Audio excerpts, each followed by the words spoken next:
Hey everyone, welcome back to the Small Urban Greens Homestead. I am Sammy, and in my little homestead, we grow fruits in pots, and we've tried to create a beautiful homestead in a small space. It is autumn here in South Africa, and even though things are slowing down above the surface, there is so much happening beneath the surface. So we're going to go around the homestead, and I'm going to show you all the fruit trees and fruit plants that are busy getting ready for winter. Over here we have our hairless peach tree. You can see it's still got loads of leaves. Some of the leaves are starting to go yellow, and that's a sign of it getting ready. So what we're going to quickly do is take you on this side. So we have our peach tree, we have our nectarine tree, and we have our plum tree. And these are our clingstone varieties at the homestead. What's going to happen is they're going to lose all their leaves, and that is absolutely normal. They will go dormant through winter, and what you want to do is when they are totally bare, that is the best time to actually prune them. I prune them in late winter so that in springtime, when they are busy waking up, they have a fresh start to actually start growing new buds.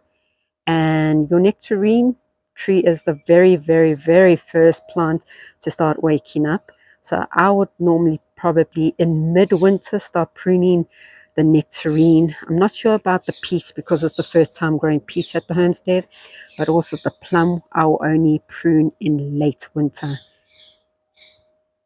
And then also just make sure that you mulch it during winter.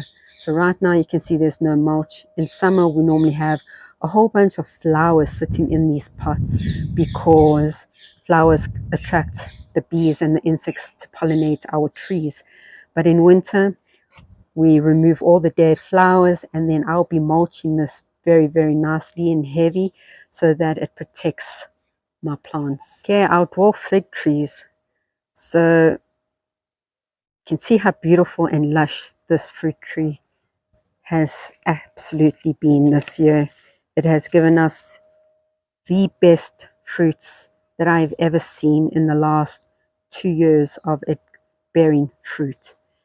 I know what the trick is, and I definitely will be mimicking what I did at the beginning of the year in order to prep my fig trees. Now fig trees will also go dormant in winter. They'll lose all their leaves.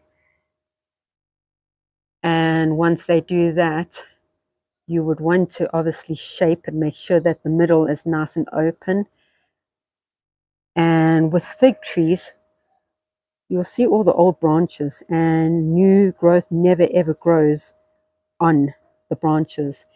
So wherever you cut it, so say I'm going to cut it over here above a node, you'll see that below on the nodes, new branches like you can see over here will start growing.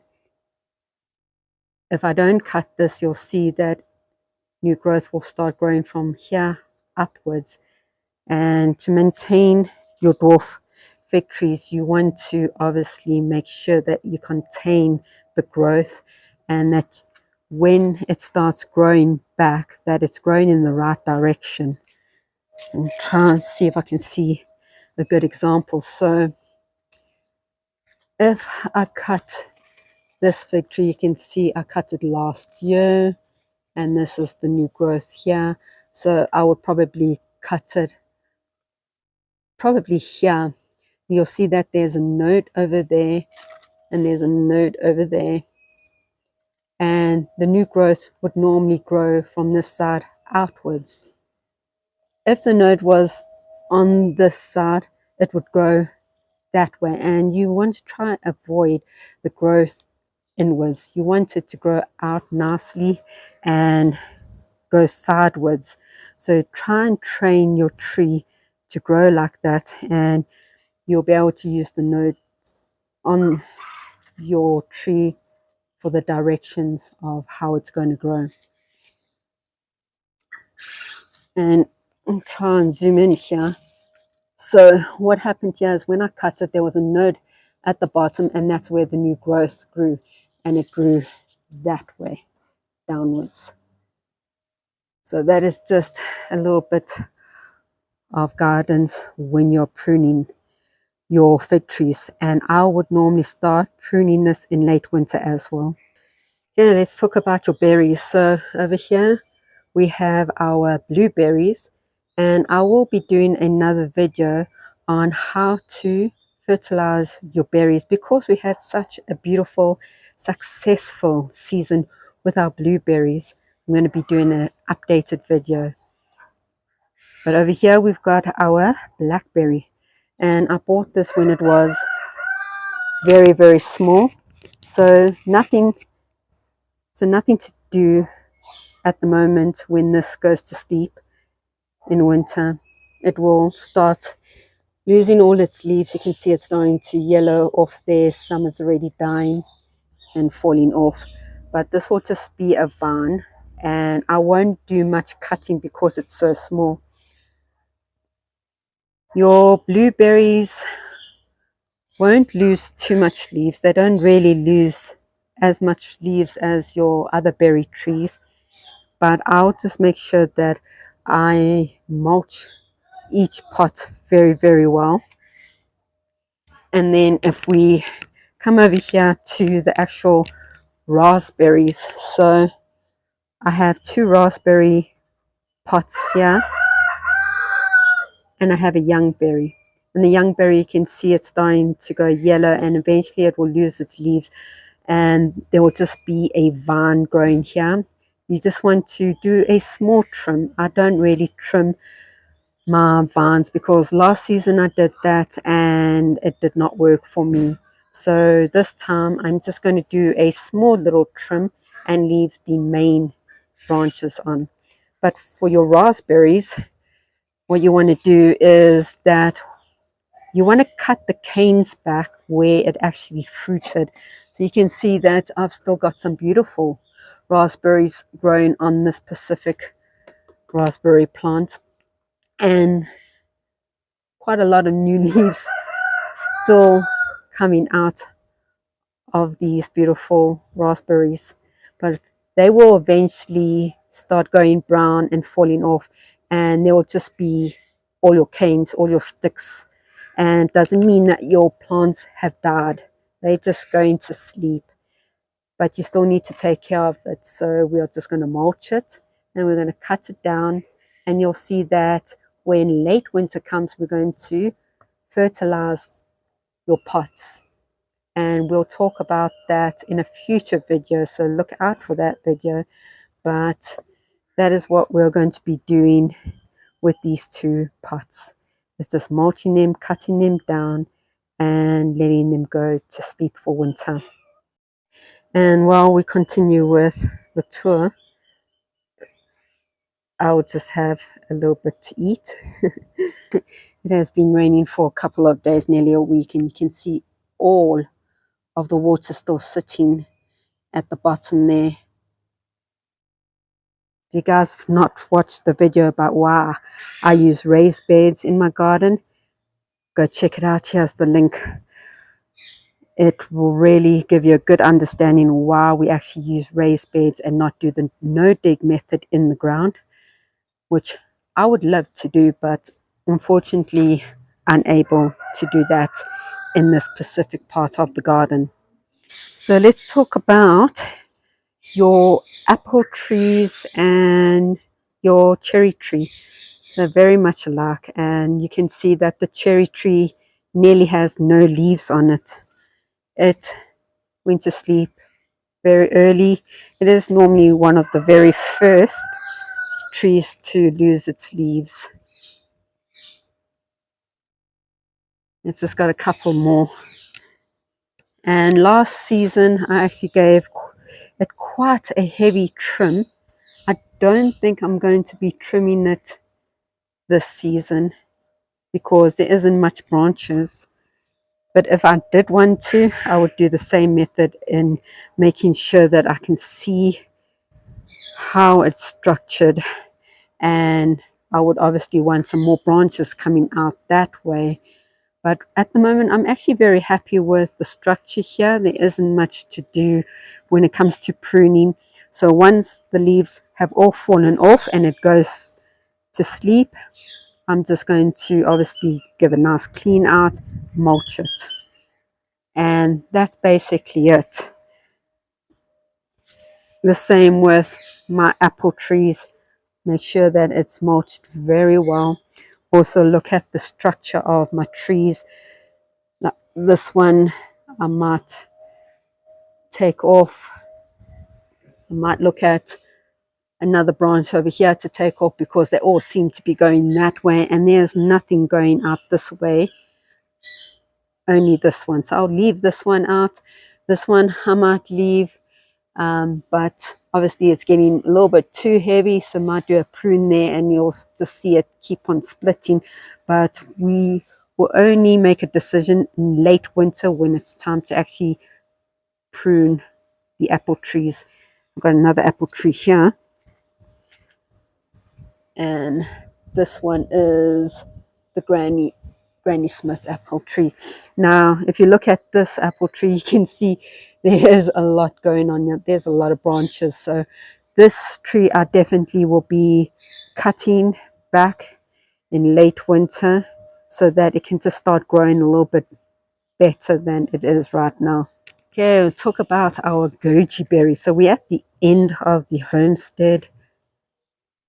If you follow me, you'll know that the goji berry was on the other side of the homestead and it was there for the last 2 years. This season we actually had to take it out because we had put a pool there and we decided to put it at the end of the homestead here. The only thing is that it took a really bad knock and didn't recover too well in the first month and a half. The root shock was a little bit too hard for it, and also the heat in this area wasn't making it very easy for it to recover. But after 2 months it recovered, and it actually, all the goji berry flowers that was on there actually gave us goji berries.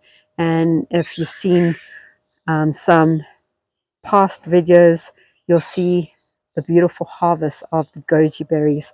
So now that the goji berry has settled in this area, I do not want to move it. But how do you take care of goji berries? So goji berries are very hardy plants and they also go dormant in winter. They'll actually end up losing every single leaf and you'll just see a whole bunch of branches. You can either leave it or give it a hard trim back, and it actually benefits from that. So I'll just give it a bit of a cut back because you can see that last year I gave it a pretty heavy cut back and it just took off. And in late winter, early spring, I would give this a cut back. Guys, look at all this water. It is crazy. I'm just hoping the rain stops for a while, but you can see we're on this side and in front of me I have our pomegranate plant, and you can see that the leaves are all starting to turn yellow and all the leaves will start dropping, and pomegranates also go dormant in winter.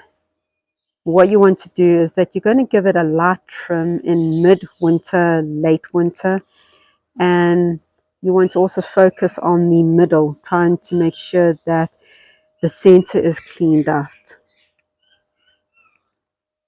I will probably give this also a good mulch. All your fruit trees should have a good mulch during winter, but with 2 pomegranate trees, one on that side which was the sweeter variety, and this pomegranate which is very, very sour. And we made a video, go check that out, where we taste tested both of the pomegranates, and we've decided that on this pomegranate we're going to try and graft. So because of the rootstock being very strong and it's established, it's well established, it's been here in the last 3 years, we don't want to just take it out.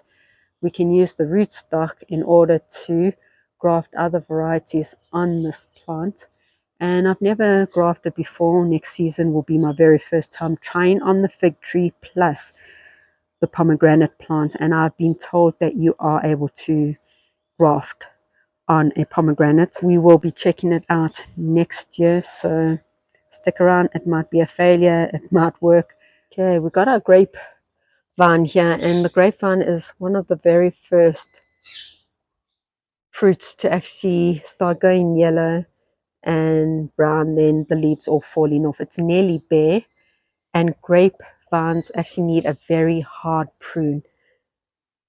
So once all the leaves are dropped, they say to then cut it back, but I like to wait until mid or late winter to cut it down, and then I fertilize the soil so that when it does wake up, it wakes up to good nutrition in the soil, fertilizer, a nice prune, and it can just start growing new buds.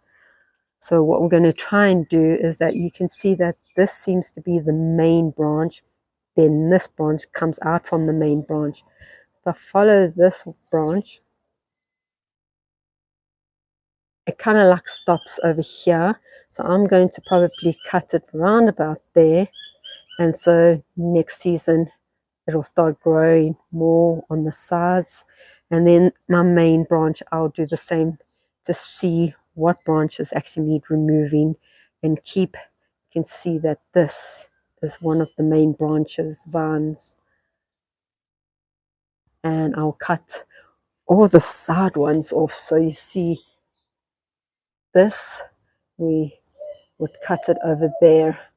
So all the side branches coming off the main branch, I would be cutting all of them off. Obviously, we'll be giving it a beautiful trim where it's not on the electric fence. Unfortunately, in South Africa, we need electric fences. But all these vines will be taken off the electric fence. And we're thinking of trying to put bars going outwards and mesh on top of it so that instead of it creeping upwards, it creeps along it. So that's the plan here at the homestead. It's not about things going to sleep, but it's more about prepping them for spring. So by mulching it and keeping them safe and making sure that you reduce the water during winter, because they don't need much water, and just making sure that there's no pests on your tree, making sure you sort it out before it becomes a problem, and pruning it for it to wake up in spring and just have a beautiful start to a new season. So comment below and tell me, how do you prep for your winter? If you guys found this video helpful, please don't forget to hit that like button. And don't forget to subscribe so you don't miss any more of our videos. Let's learn together as we grow together. I'll see you in the next video.